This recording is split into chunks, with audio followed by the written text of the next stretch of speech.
These days it's not anymore about selling your music, it's about getting it out there. It used to be like if you go to a record store and you see a CD and you check it out. Like people used to go into record stores and listen. They don't really do that anymore because they get so much music thrown at them by YouTube, by Twitter, by Facebook, whatever they do, because there's advertisements everywhere. That's the nice thing about SoundCloud.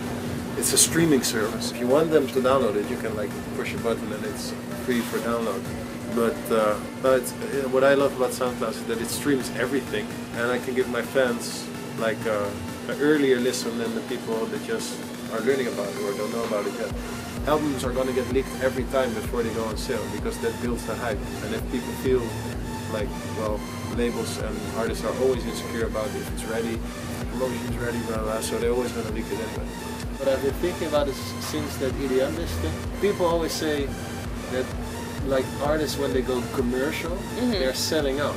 But what bothers me, like selling out would be not staying true to yourself, right? Doing something for another reason. Okay, imagine a music producer who has success with underground music, and then a pop artist asking you to do a song together. So to make a new kind of music, experiment, something that hasn't been done before. If he would say, well, no, I'm not going to do that, I'm going to stay true to my roots, but he doesn't want to look bad because it's going to look like he's a sellout, it's going to look like he's commercializing that. I think you actually are selling out. If you're not doing what you want because of your status or your image, so like it's basically the other way around. Like people always say like you're selling out when you start working with a major pop artist or you start trying something else. It's actually the other way around. Like the other day I made something on SoundCloud that I just made for fun. It was called Far Far Away Robot City. It's really deep, weird ambient beat tech house. I have no idea what to call it. Weird music.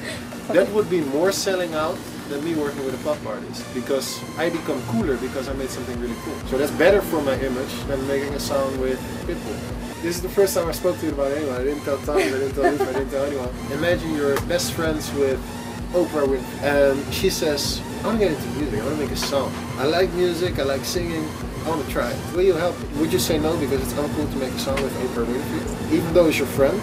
I used to download music illegally all the time because I didn't have money. And then when I started getting money, I only started paying for stuff that I thought was really good. Like, these people need to get paid. If you want to buy it, you'd have to download iTunes, create an account, have a credit card. 12-year-olds don't have credit cards. Like, it's all this stuff you have to go through. People will pay for it if they want to pay for it. It's not necessary to pay for it. You can Google song name MP3 and you can download it. It's not Google's fault, Google's a search engine, but like, if you do any of my songs, or like, Pitbull, Give Me Everything, MP3. First 10 pages you get is all the MP3 link of the song.